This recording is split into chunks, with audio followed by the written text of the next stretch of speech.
So let's continue with our discussions on measures of central tendency. We are going to learn the next part or go through the next part in the central tendency chapter, which is on partition values. So friends, what is meant by partition values? Okay, partition values are values which are again positional measures or positional values which divide the observation into equal parts, not just two parts. Two parts is median. Okay, it is also a partition value, it is median. But partition values are more than that, where the values are or the entire set of observations is divided into multiple parts, equal multiple parts. Okay, now what are the commonly used partition values? Quartiles, deciles, and percentiles. Quartiles, deciles, and percentiles. Okay, now what does a quartile refer to? Quartile is those set of values which divide the observations into how many equal parts? 4 parts. Now, how many quartiles does exist? So the divisor is going to be how many parts it is going to divide?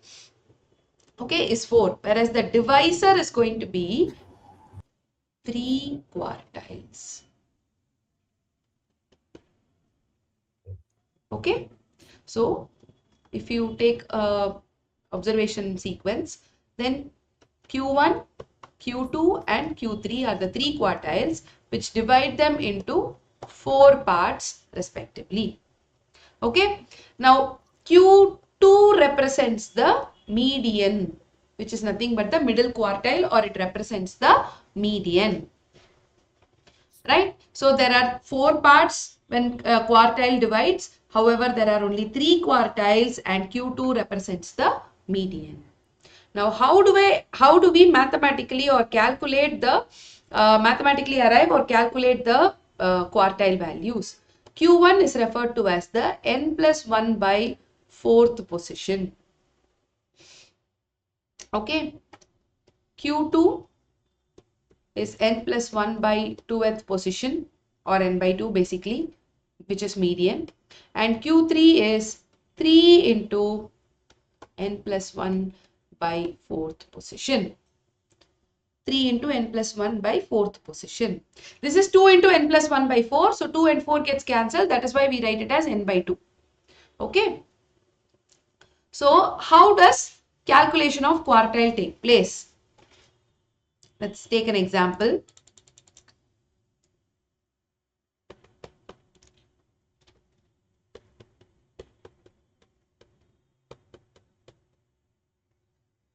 Now here odd or even number of observations and all, we need not bother. We can calculate it directly. 7 observations. So whether it's odd or even, let's not worry about it. Now if I want to calculate Q1, first thing, like how we do for median, we are going to convert them in ascending order.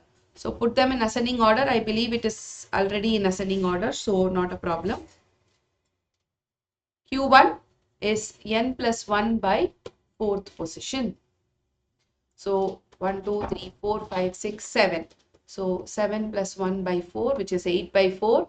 Second position, which is 11. So the value of Q1 is equal to 11. Okay. Now, if same way, if I have to do Q3, then we will do 3 into n plus 1 by 4th position, which is 3 into 7 plus 1 by 4. 3 into 2, which is 6th position. So 1, 2, 3, 4, 5, 6. Answer will be 17. The answer will be 17. Now this is not that difficult because the positions were direct whole number values. Now what if we have the positions which are not exactly whole number values, where we get decimals in the position? Okay, let's do another example. Clear so far? Can I continue? Yes, ma'am. Yes. Now I'm taking another example.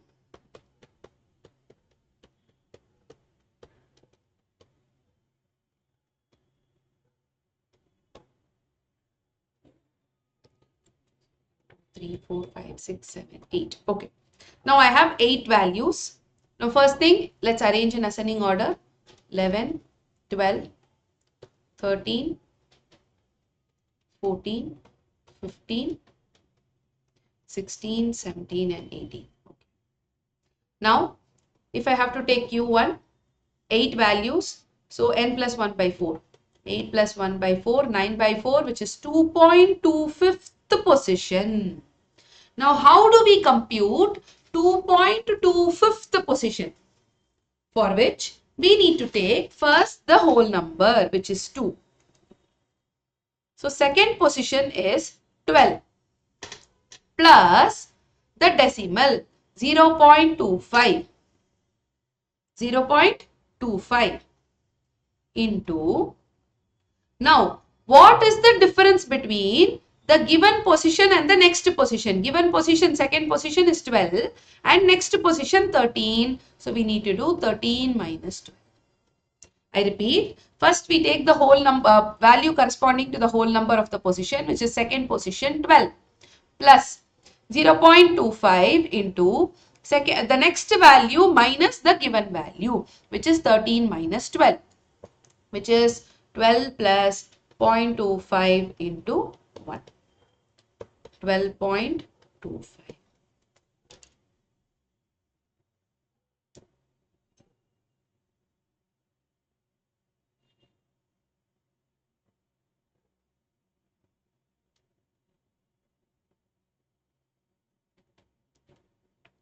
12.25.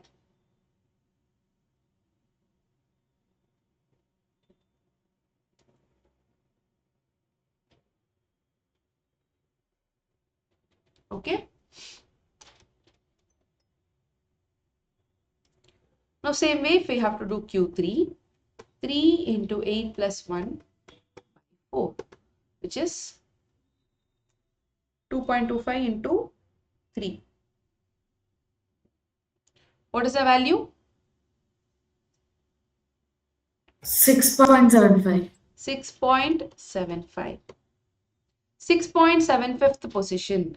Now, what is the whole number? 6. So, what is the value corresponding to 6th position? 1, 2, 3, 4, 5, 6. 16 plus 0.75 into, now what is the difference that we need to take? Given position, whatever is the next value. So, 17 minus 16, which is 16 plus 0.75, 16.75.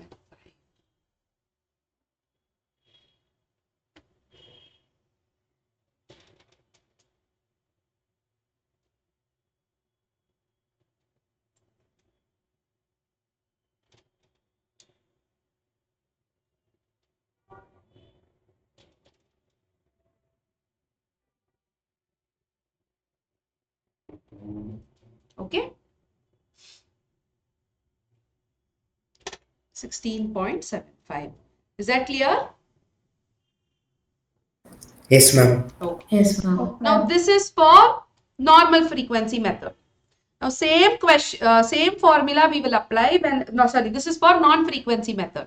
Now the same set of formula we can apply if it is discrete frequency.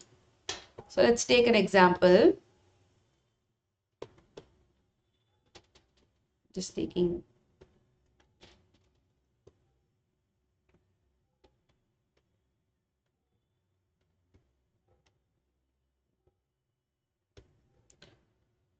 Now what is the total? 6, 9, 11, 11 plus 4, 15, 20, 24. So now when we have to do Q1, Q1 is n plus 1 by 4th position, which is 24 plus 1 by 4, 25 by 4th position, which is 6.25th position. 6.25th position. Now 6.25, where does it come? Again, remember, for any positional measure, like how we did in median, we need to do the cumulative frequency. 6, 9, 11, 15, 20, 24. Now, 6.25th will come between 6 and 9. Correct? So, we will take first where this 6 will come. Where will 6 come? Sixth number, is it 10 or 12? 10. 10. Whereas, what is seventh number? So, the sixth position is 10. Whereas, what is the seventh position? 12. 12. Okay, you understand? See, up to 6 is 10. Whereas the number that we want is between 6 and 9, which means any number greater than 6 will come as the next value, which is 12. This is what we did in median also. Same model only. Just that we are doing here for quartiles. That is the only difference. Okay, so 6th position is 10, 7th position is 12. So 6.25th position will be 10 plus the decimal value 0.25 into 12 minus 10, which is 10 plus 0.25 into 2, 0.5, which is 10.5. Is that clear? Yes, ma'am. Okay. Now in the same way, can you do for Q3? 3 into n plus 1 by 4th position.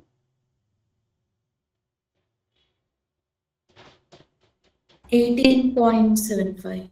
18.75, correct. 18.75th position. Now where will 18.75 lie? Between 15 and 20. Now here, okay, between 15 and 20, anything more than 15 is going to be what number? 18. 18 here. So, the 18th position value is also 18. 19th position value is also 18. 18. Because 18.75 means the two positions that we want to take is 18 and 19th position. So 18th position is also value is 18. 19th position value is also 18 in this example. So Q3 will be 18 plus 0.75 into 18 minus 18, which is 19.5. 18 minus 18 is 0, la? 18. 18.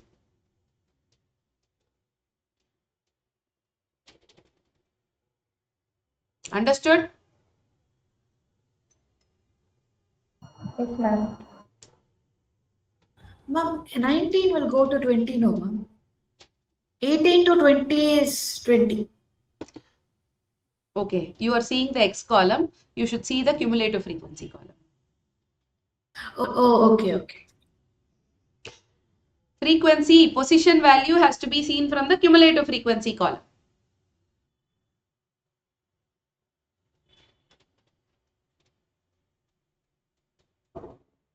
Got it? Yes, ma'am.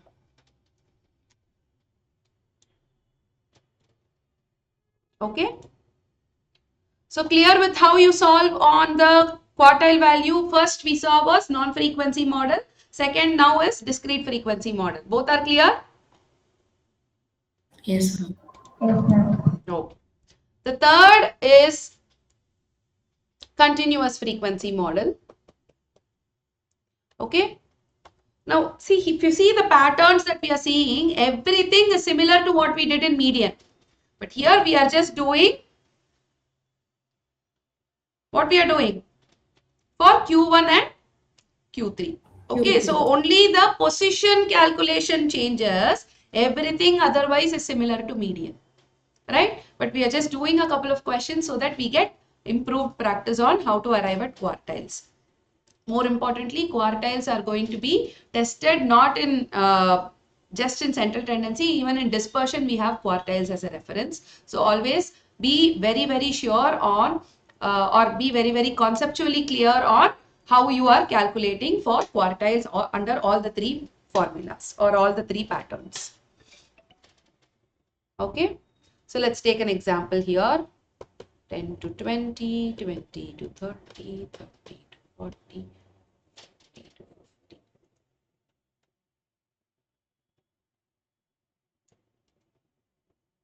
So let's take cumulative frequency. We get 4, 4 plus 3, 7, 7 plus 2, 9, 9 plus 1, 10. Now here, what formula do we use? See, for non-frequency and discrete frequency, we did the position values as n plus 1 by 4.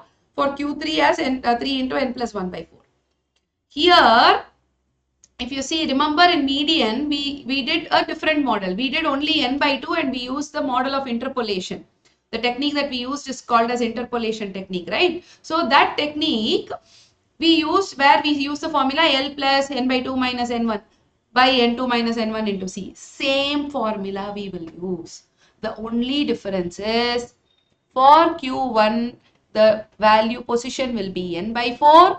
For Q3, position will be 3n by 4. What will be the position for Q2? N by 2. N by 2. N by 2, correct? Which is median.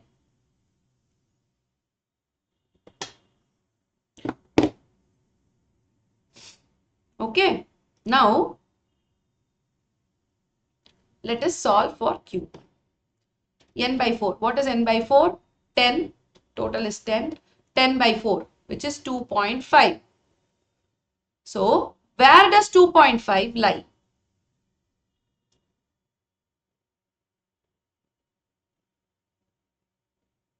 .5 technically lies in the first interval itself, correct? Yes, ma'am. So, when the first interval itself is having, it means that preceding CF is 0. Yes, ma'am. Yes. So, we will take L, value corresponding to the quartile class, which is 10 plus n by 4, 2.5 minus preceding CF is 0 divided by 4 minus 0 into C. Into C is 10 to 20, which is 10. So you get 10 plus 2.5 by 4 into 10. 10 plus 25 by 4, which is 6.25. 16.25, correct? Yes, ma'am. Okay. Yes. Now in the same manner, can you compute Q3 for the same question? This will be 30 by 4, which is 7.5. Now see, where does 7.5 lie? Work out?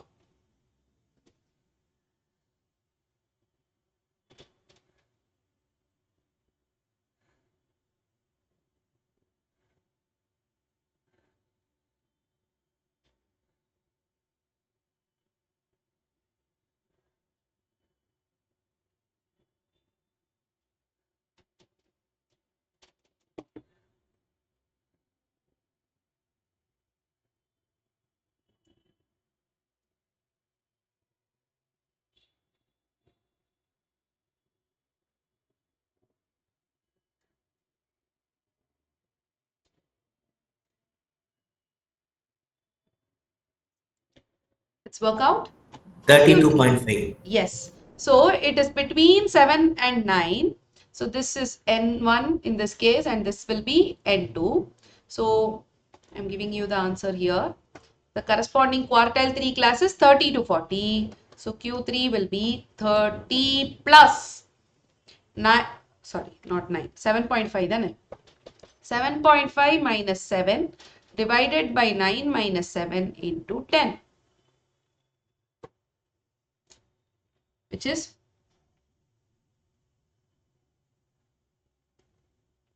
work out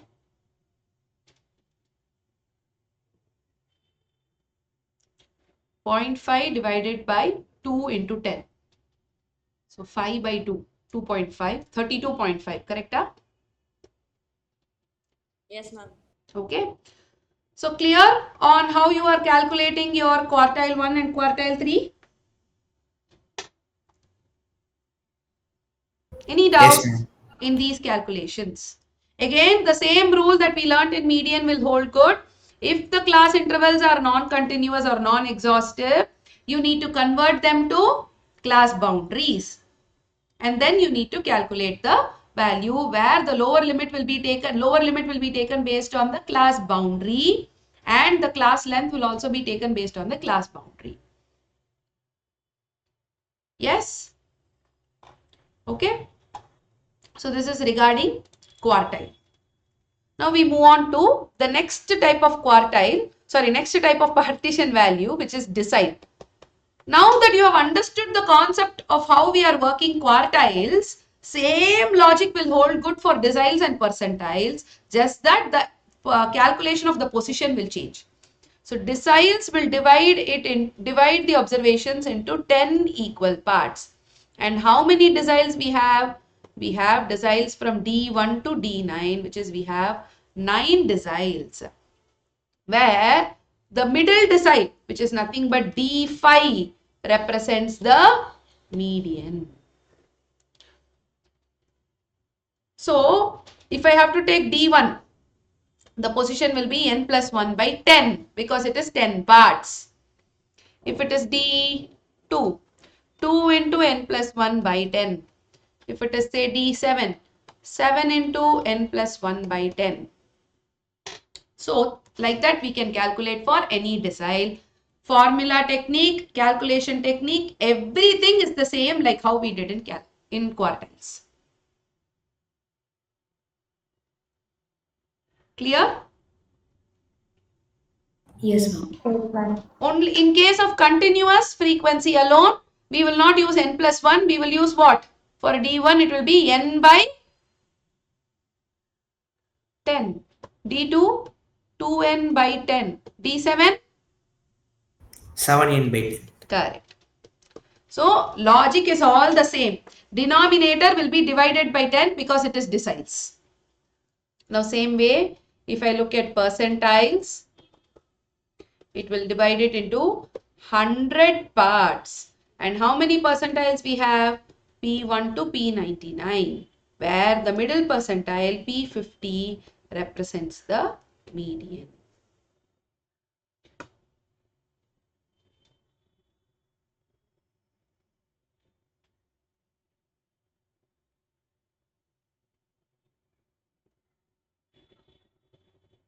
Okay.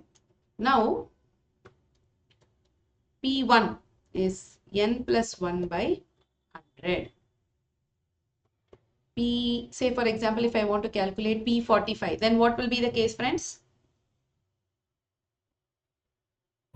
45 into n plus 1 by 100. Very good. So like this, we can work out for percentiles also.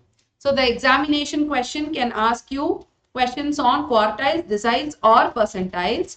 So all that you need to remember is the working method for all the three is the same. The only thing that will change is this position value.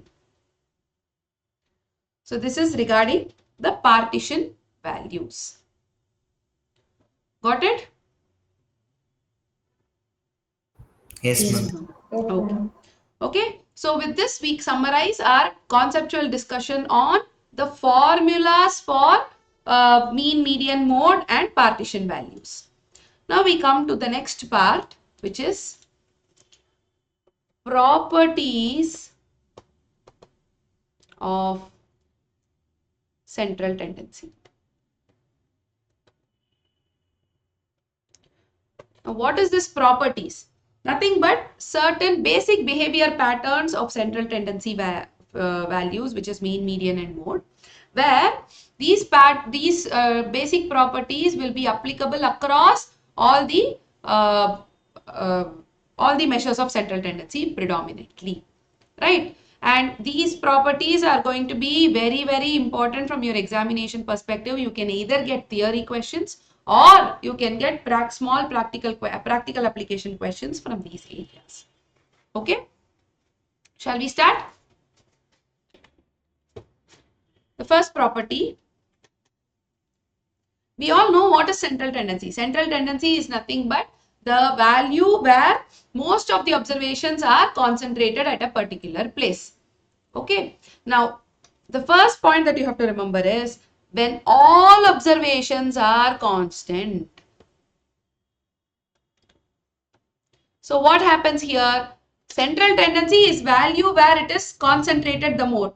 But if all the values are the same, concentration area is also the same, which means there is no difference between your actual values and the central tendency value. So when all the values are constant, mean equals median equals mode, which is equal to the same constant. So if all the values are 5, 5, 5, 5, 5, then mean, median, mode, everything will be equal to 5. Second, the relationship between the three types of mean. What are the three types of mean? AM, GM, HM. AM will always be greater than or equal to GM, greater than or equal to HM. Now remember, when all values are constant, then only we will have this equal to sign, which means AM equal to GM, which is equal to HM. However, when the values are different, then this equal to sign will not be coming. So when I say when all values are distinct, AM will always be greater than GM, which will always be greater than HM. So remember this term, when the values or observations are distinct means different, then equal to symbol will not come. Equal to will come only when the values are constant. So if the question asks, what is the relationship between AM, GM and HM for a given set of observations? Then answer is AM greater than equal to GM, greater than or equal to HM. But when the question asks, what is the relationship between AM, GM and HM for a set of distinct observations? Distinct word vandirchana equal to sign varadu. So you will write only AM greater than GM greater than HM. Is the differentiation clear? Yes, ma'am. Okay. Yes, ma'am. Next, if I want to use this relationship to find out the measure of central tendency, I can use GM is approximately equivalent to or equal to root of AM into HM. GM is equal to root of AM into HM.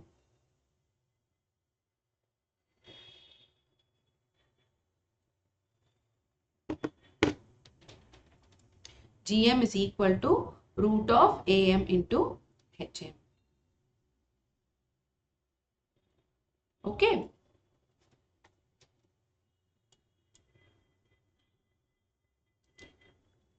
So this is the relationship between AM, GM and HM.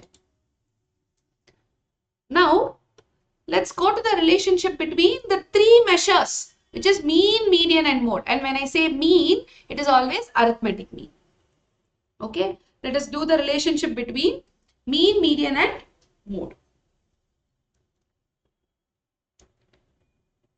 Mode is equal to 3 times median minus 2 times arithmetic mean. What is this relationship called as? This is called as the empirical relation. Mode is equal to 3 times median minus 2 times arithmetic mean.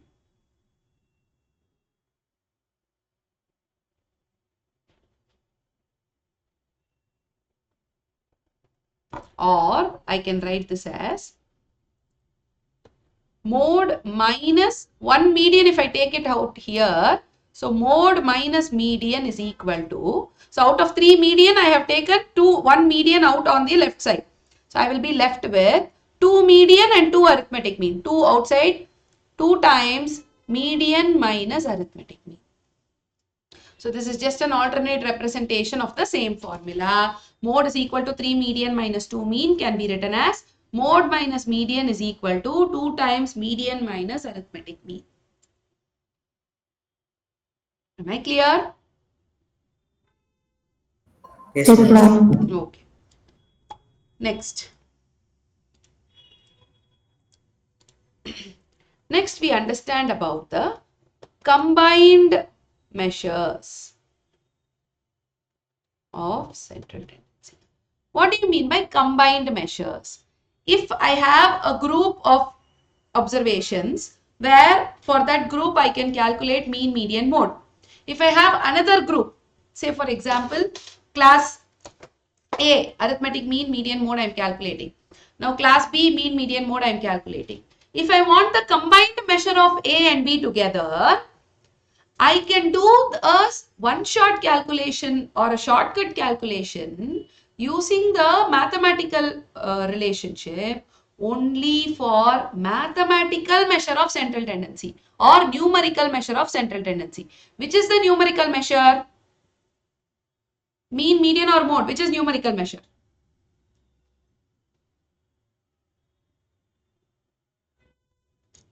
Marandachi.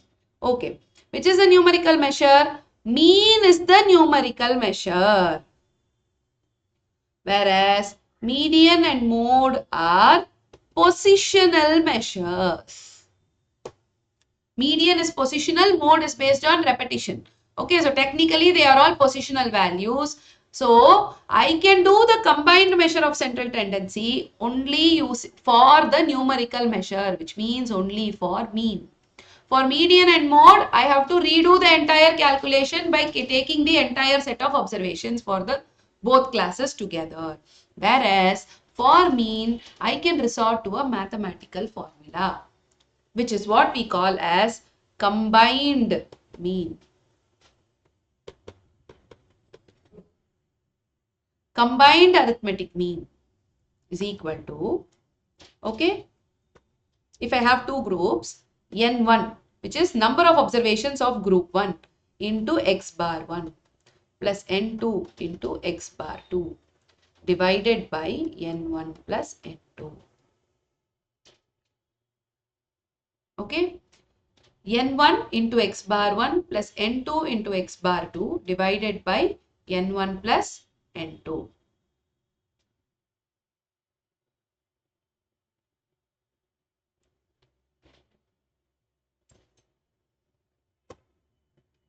Now same way, if I want for combined GM,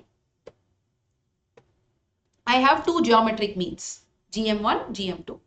Now if I want to combine both the geometric means, then what I will do? I will do root of GM1 into GM2.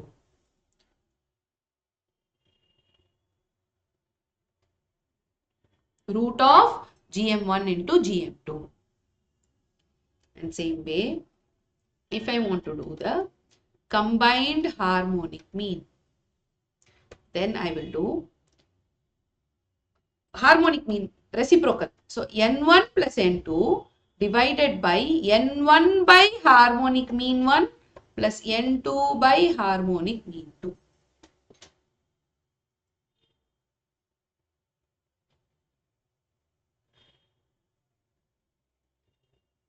Okay, so these are all the formula for combined AM, GM and HM. Idhila very important if you see is this combined arithmetic mean. They can give you any of the values and ask you to find out the combined arithmetic mean, or combined arithmetic mean koduthute any value can also be a missing figure. Okay? Yes, ma'am. Done? So these are the formulae with respect to combined measures of central tendency. Remember, median and mode will not have combined measures of central tendency. Can I go to the next property? Yes, ma'am. Yes.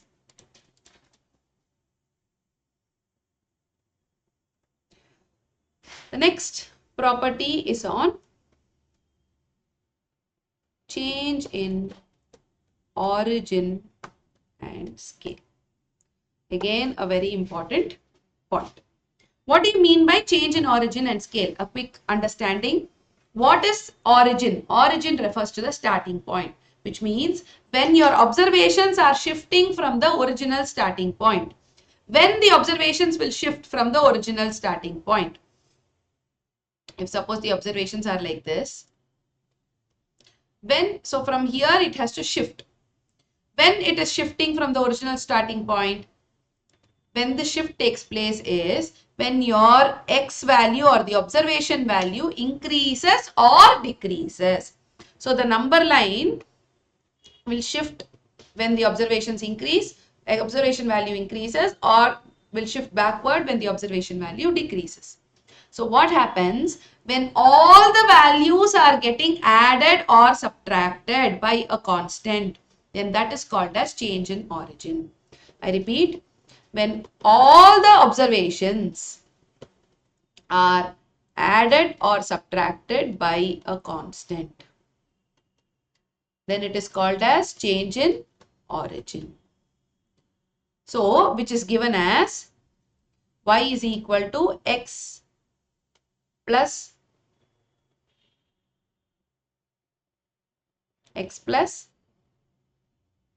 a. X plus a, where this plus a is the addition or subtraction that is going to happen. Am I clear? Yes, ma'am. Now, what happens to change in scale? Scale means your graph shifts upward or downward. Technically, your number line just goes up the scale or down the scale. Okay, when it will happen? When your values are getting multiplied or divided.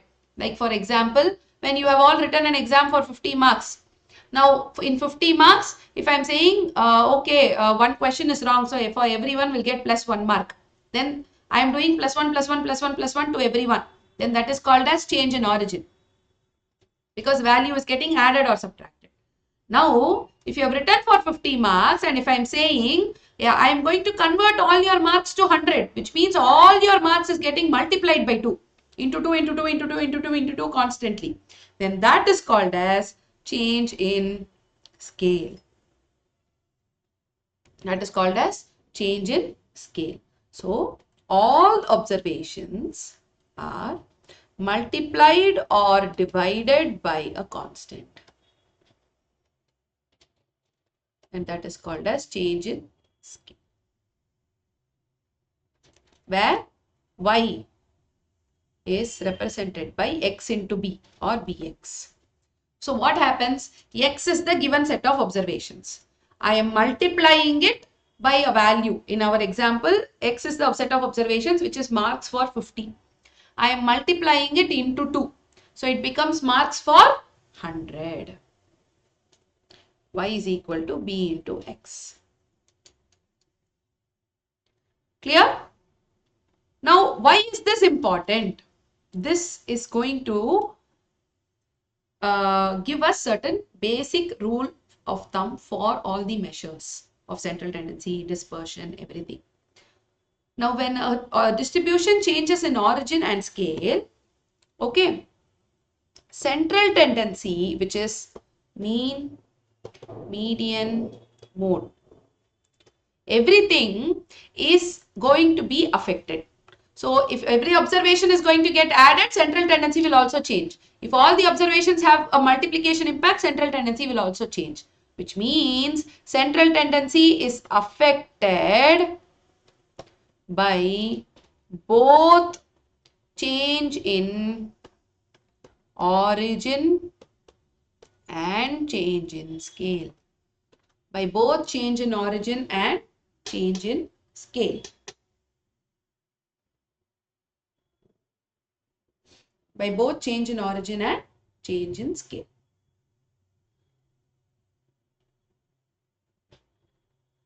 Okay, so what does it mean? Central tendency will change by y is equal to x plus a. Central tendency will also change by y is equal to bx. So I can combine this and write central tendency of y will change based on y is equal to a plus bx. This is the rule. y is equal to a plus bx. So if an equation is given to you as y is equal to a plus bx, then the central tendency of y, which means mean of y, median of y, mode of y, எது வேணாலும் எடுத்துக்கலாம், is equal to a plus b into central tendency of x. So if an equation is given, for example,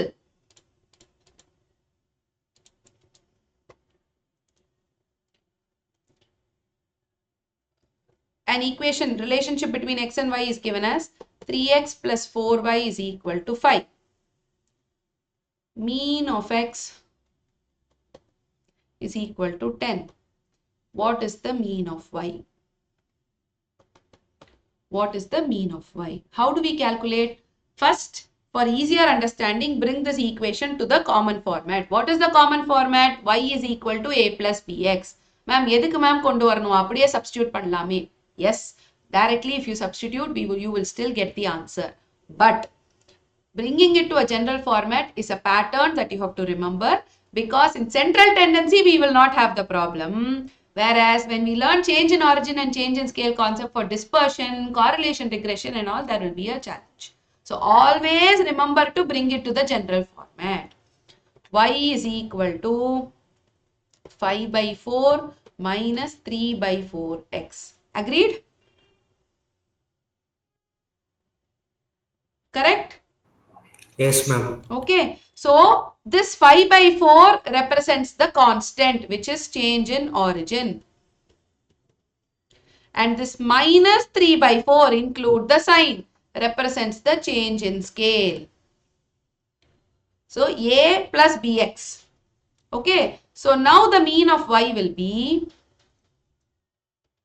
5 by 4 minus 3 by 4 into 10, which is 5 by 4 minus 30 by 4, or minus 25 by 4, minus 6.25. This is the mean of y. Can arithmetic mean be negative? Can measures of central tendency be negative? Yes. Measure of central tendency is just a numerical representation. It can be negative. For example, if I am talking about temperature of a particular area, if the temperature is negative, yes, central tendency, average temperature will also be negative.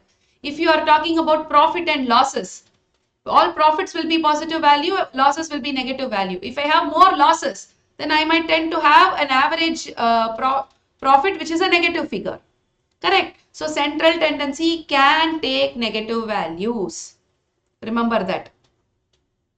Okay, so arithmetic mean, harmonic mean, median, mode, இது எல்லாமே negative possible. Only in geometric mean, negative calculation is difficult because we cannot mathematically have negative inside the root. Okay, that is the only place where challenge will be there, but otherwise negative values are perfectly possible for central tendency. So now this is your answer for change in origin and change in scale example that we did now. Any doubts? Are you clear?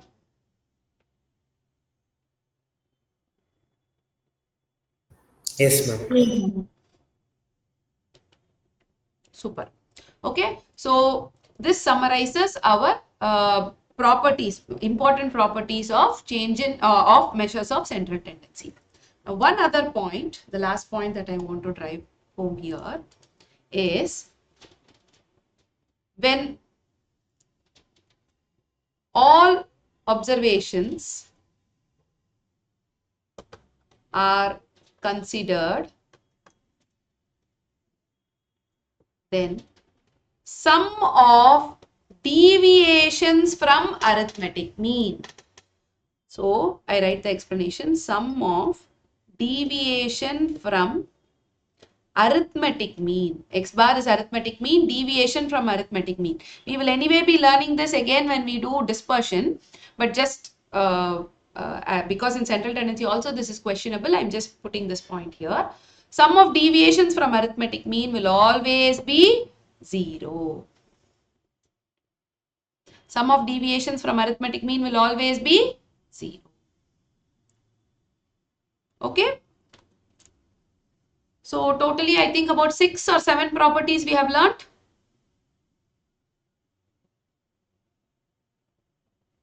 Yes, ma'am. Yes, perfect.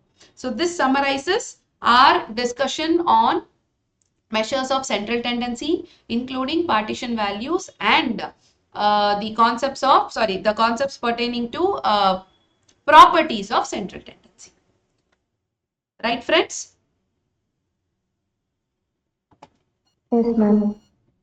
So this material, I will be sharing it to you. This is like a one short referencer which has all the formula for central tendency, dispersion, etc.